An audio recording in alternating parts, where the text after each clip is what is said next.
Hello बच्चों, आइए प्रश्न को पढ़ते हैं। प्रश्न यह है, बिंदु 2, 3, -4 और बिंदु 1, -1, 3 से होकर जाने वाले और x अक्ष के समांतर समतल का समीकरण ज्ञात कीजिए। तो आइए सर्वप्रथम प्रश्न की मुख्य अवधारणा को जान लेते हैं।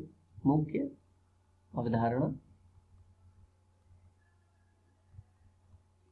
यदि हमें कोई बिंदु दिया जाए x1, y1, z1, तो इससे होकर जाने वाले समतल का समीकरण हम निम्न प्रकार से लिख सकते हैं। a कोष्ठक में x minus x1 plus b कोष्ठक में y minus y1 plus c कोष्ठक में z माइनस z1 बराबर 0।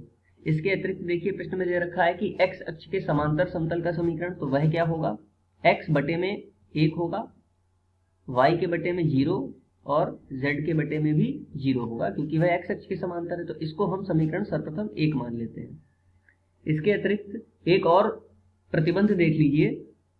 यदि कोई रेखा x माइनस x1 बटे a1 बराबर y माइनस y1 बटे b1 बराबर z माइनस z1 बटे c1, जो कि समतल a2x plus b2y plus c2z plus d के समांतर है, तो समांतर होने का प्रतिबंध क्या होता है कि a1 a2 plus b1 b2 plus c1 c2 बराबर 0 होगा।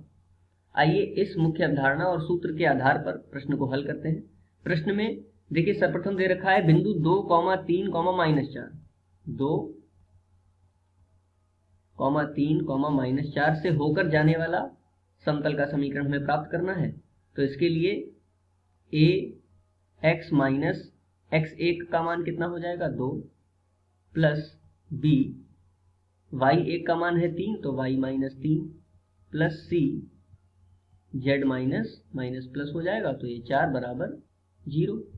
अब यह दूसरे बिंदु से भी गुजर रही है, तो इसका मतलब ये बिंदु इसको संतुष्ट करेंगे। कौन से बिंदु? 1, -1 और 3। तो लिख लेते हैं 1, -1, 3, ये बिंदु इसको संतुष्ट करेंगे। तो देखिए हमें क्या प्राप्त होगा? a x की जगह पे कितना रख देंगे? 1 माइनस 2 कोष्ठक में, फिर b कोष्ठक में y की जगह रख देंगे कितना? -1, तो -1 -3 प्लस c और z की जगह रख देंगे 3 प्लस 4 बराबर 0। तो हमें प्राप्त होगा -1, क्योंकि 1 में से 2 को घटाएंगे तो -1 आएगा, तो -1 और गुणा में a है तो -1 माइनस यहाँ पर 3 और 1 4 हो जाएगा, तो 4b प्लस 7c बराबर 0। अब देखिए जो समीकरण थी, समीकरण से यदि हम मान निकालें समीकरण 1 से, तो यहाँ पर a1, b1 और c1 के मान क्रमशः 1, 0 और 0 हैं। तो प्रतिबंध में लगाते हैं। देखिए प्रतिबंध क्या था? a1 a2 plus b1 b2 plus c1 c2 का मान कितना? 0। तो a1 का मान कितना है? 1 गुणा a2 का मान यहाँ से कितना आ रहा है? a क्रमशः a b c है। देखिए यहाँ से मान a b और c है, तो यहाँ पर रख लेते हैं a2 का मान a प्लस b1 का मान कितना था? 0 गुणा b प्लस c1 का मान कितना? 0 गुणा c बराबर 0। तो हमें यहाँ से दिख रहा है कि a बराबर कितना प्राप्त हुआ? 0।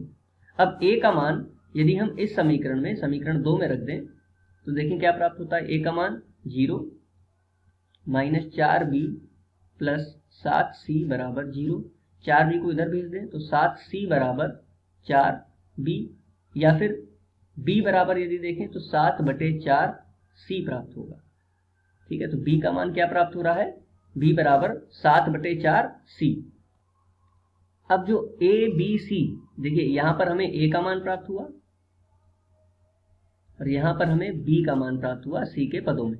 तो इन a b c का मान हम प्राप्त समीकरण में रख देंगे। तो देखिए प्राप्त समीकरण क्या है? a ब्रैकेट में यानी कि कोष्ठक में x माइनस 2, तो a का मान कितना है? 0 है, तो a का मान रख देंगे 0 कोष्ठक में x माइनस 2।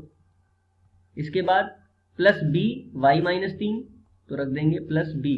अब b का मान कितना आया है वो हम यहाँ से रख सकते हैं 7/4c, और कोष्ठक में कितना?